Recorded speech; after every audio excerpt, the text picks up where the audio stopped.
मावळतीनंतर पानापानांवर दुःखांची पुटं जमतात. साऱ्या यातना ज्या होऊन गेल्या आणि त्या ज्या अजून यायच्यात, त्यांचे गहिरे रंग, ना हिरवीगार ना काळीशार, ही द्विधा पानं संभ्रमातली, घट्ट धरून ठेवलेल्या आपल्या वैफल्यासारखी विषण्ण वेळी.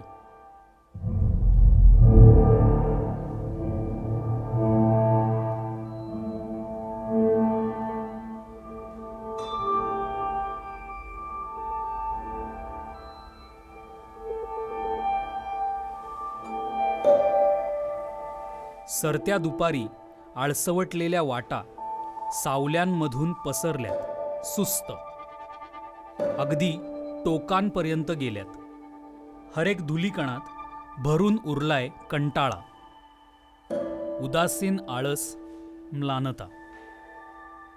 ओघळता सूर्य अनिच्छ उतरतोय अस्ताच्या घाटाच्या पायऱ्या. अशाच एखाद्या थबकलेल्या काळी आयुष्यही संपेल.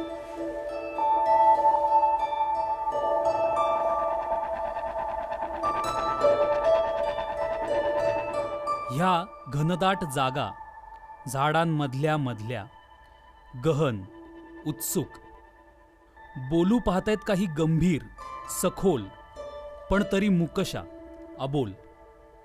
चला निघूया येथून लगेच, आत्ता. ठाऊक नाहीत का आधीच आपल्याला त्यांच्या मनीचे बोल, अंतःकरणात आपल्या ठाण मांडलेले? सांगायला हवे का त्यांनी काही अजून? माळ गवताळ माळ संपेच ना. डचमळवतं वारं जेव्हा, तेव्हा येते उन्मादाची लहर. कलतं गवत पिसाट करतं अगतिक मतप्रदर्शन. या गवताला पिसं लागलंय.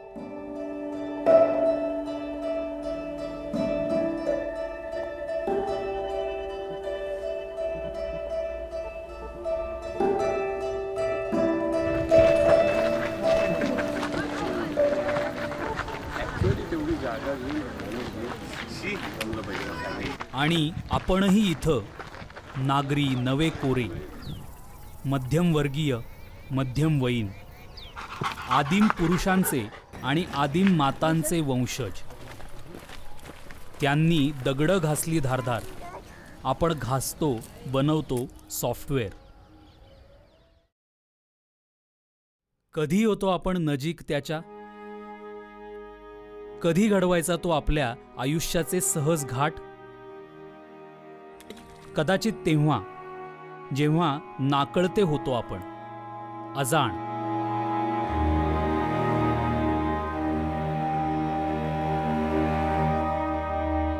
मुंग्यानितके पाखरांसारखे. कधी विझवली आपण मूलप्रवृत्ती? कधी पडलो चिंतेत आणि चिंतनात? हत्यारं घडवली आपण या दोन हातांनी, आत वळलेल्या अंगठ्यांनी, कापून काढायला, मारून टाकायला. मग मृगया योजली आपण सावध. पहिल्यांदा जेव्हा नजरेस पडलं सावज, तेव्हा आरसाच दिसला. आपणच पाहिलं आपल्याला, पहिलं वहिलं अंतराळ आपल्यात.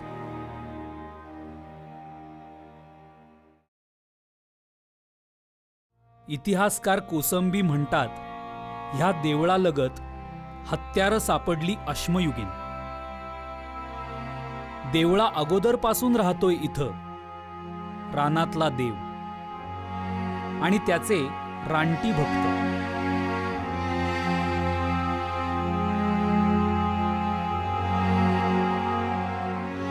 ही माती देवाची, बळीच्या लालसर रक्ताची.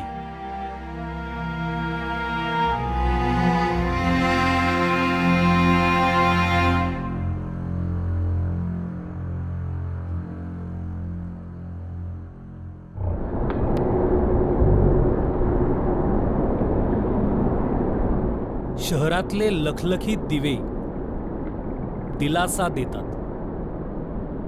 इथे संस्कृती आहे, सगळी मानवाने घडवलेली. संथ सरकारी ऑफिसांमध्ये, जुनाट फ्लॅटच्या इमारतीमध्ये,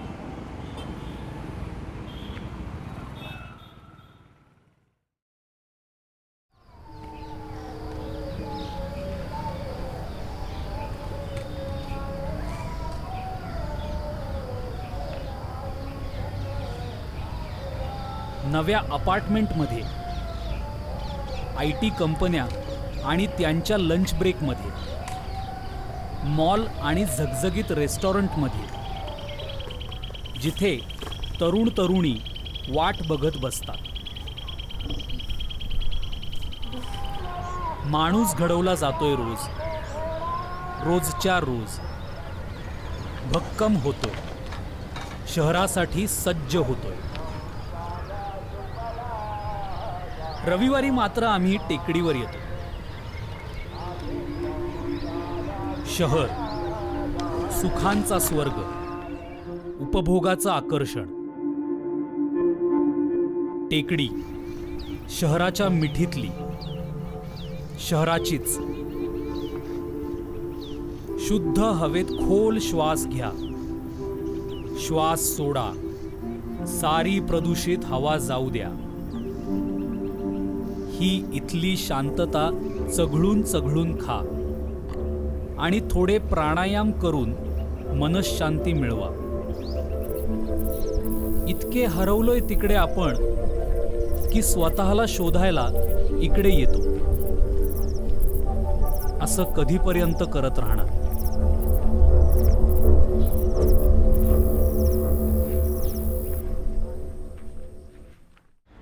Nature in economics is a provider of various types of products. Technology is basically a recipe for making things. If the quantity of materials that are used, or the machinery which is used, or the labor which is used can be reduced, then the cost of production can be brought down. And if the cost of production is brought down, the price of the commodity can be brought down. The commodity becomes affordable to many more people than before. And therefore the standard of living of people ultimately rises with every improvement in technology. In the last 2 centuries of the Industrial Revolution, man went on using nature to the extent of misusing nature. He uses nature, that is absolutely inevitable.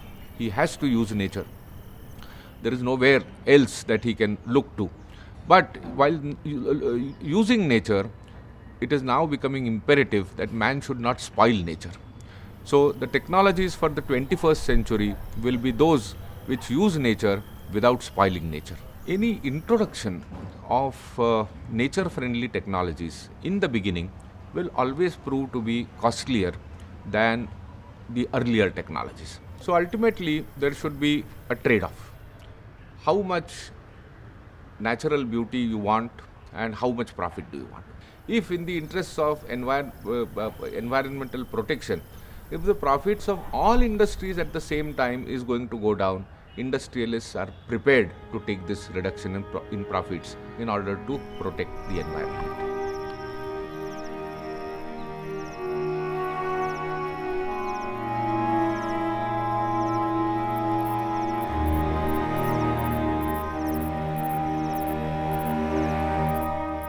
तग धरण्याची धडपड आणि त्यातून येणारा त्वेष. आपली जात सोडून बाकी सारं काही नष्ट झालं तरी चालेल. झाडं खुपसतात आपली मुळं खोलवर. पक्षी फुलपाखरं गिळतात. पाऊस झोडपतो, उन्मळून टाकतो, विनाश करतो.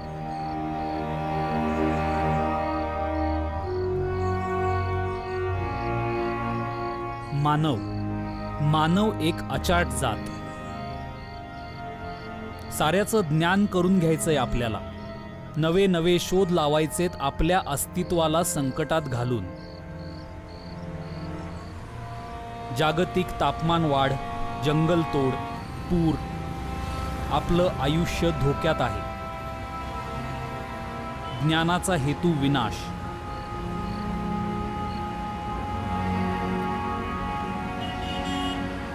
ज्ञान नाकारायचं.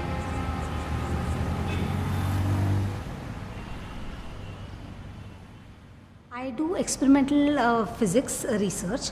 I have a laboratory where I study conducting materials like gold, silver, or semiconducting materials like silicon, for example, using a microscope which is known as scanning tunneling microscope.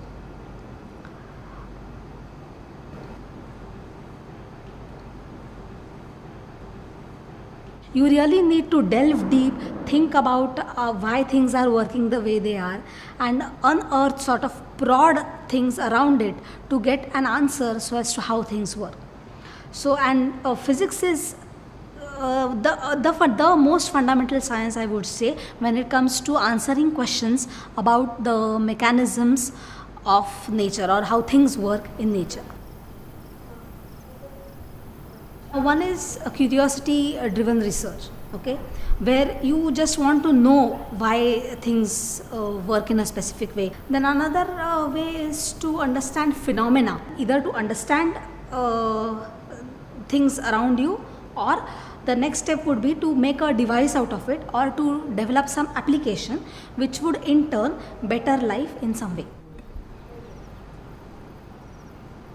This also gives rise to problems on a different level and at a different scale, like global warming, for example. Like this is a major problem, and then in decades to come it will manifest in more severe ways if we don't take steps in advance. So again here, when we try to destroy nature inadvertently, okay, then again research or science comes to help us out, because it's only research in science that can answer problems or provide solutions to problems like these. ही शक्यता नेहमीच असते की आपण थांबूयात इथं आत्ता. जे जे हवं आहे ते सारं आपण मिळवलंय. गरजांची गरज नको आता. गरजांना आवर घालूया आणि निव्वळ जगणं साजरं करूया एकमेकांचं. ऊर्जा निर्माण करायला लागणारी ऊर्जा कायम अधिक असते. अनेक गोष्टी उगाचच गरजेच्या वाटतात. प्रवासाचा वेग, टिकवलेलं अन्न, वातानुकूलित खोल्या. आजचं आयुष्य अति आहे. गरजा कमी करूयात. कुठवर?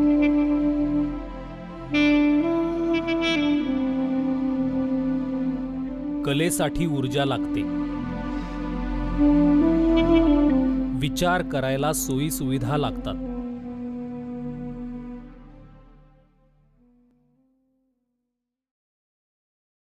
Nature is actually all the living things around us, including ourselves. So we're actually part of nature, and of course the non-living elements, minerals and rocks and sun and so on, which make us or make life possible.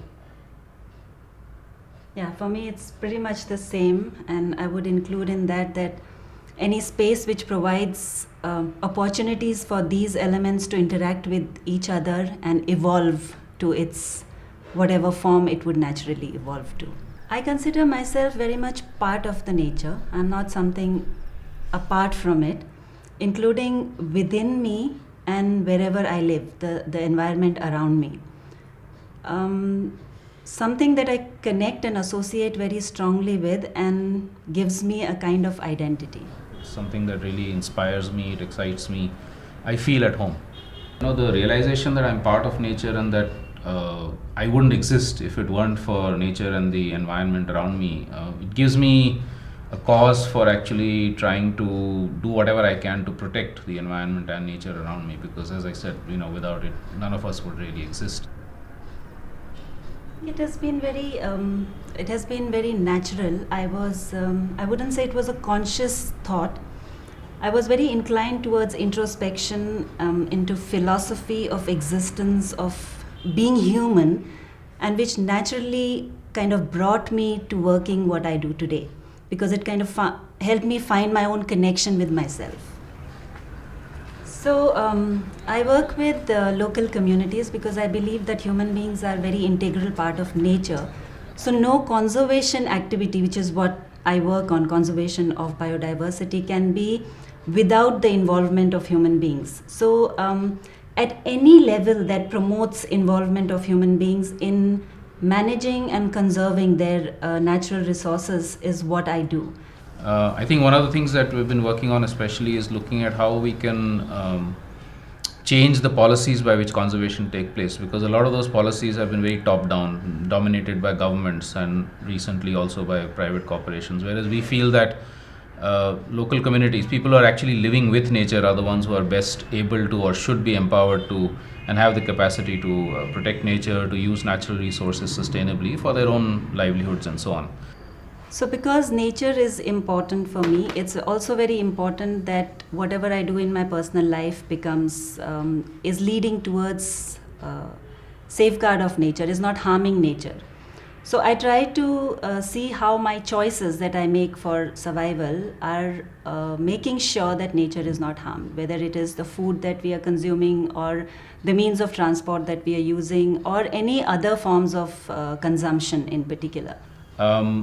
What I've been able to, there's a few things that I've been able to do in my own life is, for instance, things like instead of owning a motorized vehicle, I just have a cycle, and at least to office and back home I cycle.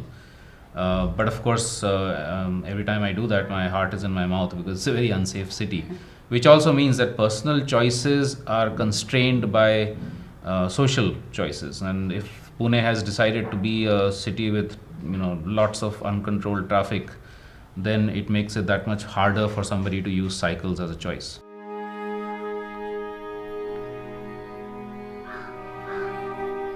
निसर्ग म्हणजे काय? कच्चा माल की सजीव प्राणी आणि मानवानं न निर्मिलेल्या गोष्टींचं जग?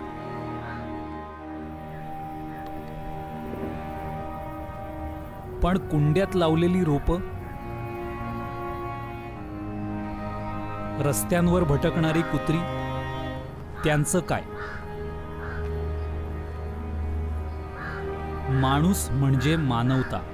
माणूस एक आहे कारण सबंध मानवजात जोडलेली आहे. आफ्रिकेतल्या जमातींचे हाल आपल्याला माहिती होतात. मानवता एक आहे.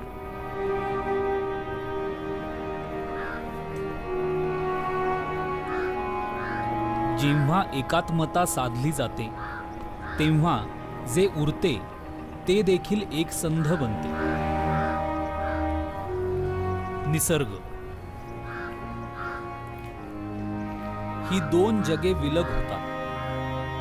आपण एकमेकांच्या जगात हस्तक्षेप न करता चिरंतन राहू देखील शकू, परंतु निसर्गाला ह्या मर्यादा मानवतील का? निसर्गाला हद्दी ठाऊक नाहीत. निसर्ग अनहद आहे.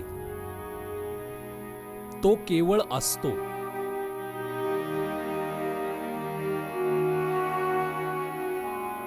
निसर्गाशी अनुरूप वागण्याचे प्रयत्न वरवरचे आहेत. निसर्गावर ताबा असतोच, फक्त आता नियंत्रणाचे वेगळे प्रकार अंमलात आणतोय. आपल्याला निसर्गाची मालकी हवीच आहे, फक्त इतक्या उघडपणे ते मान्य करायचं नाहीये.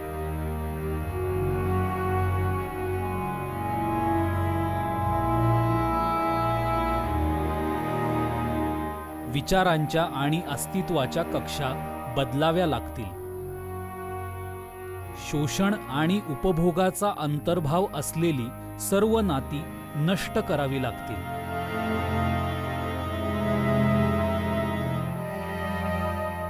शहरी आधुनिकता स्पष्ट शाप आहे. पण तो शापच वरदान आहे. इतिहासात पहिल्यांदाच आपण स्वतःच्या अस्तित्वाबद्दल जाणते झालेलो आहोत. प्रथमच निसर्गाच्या परकेपणाचे भान आले आहे. पहिल्यांदाच आपण निसर्गाला स्वीकारू शकू, तो जसा आहे तसा. पहिल्यांदाच आपण प्रेम करू शकू.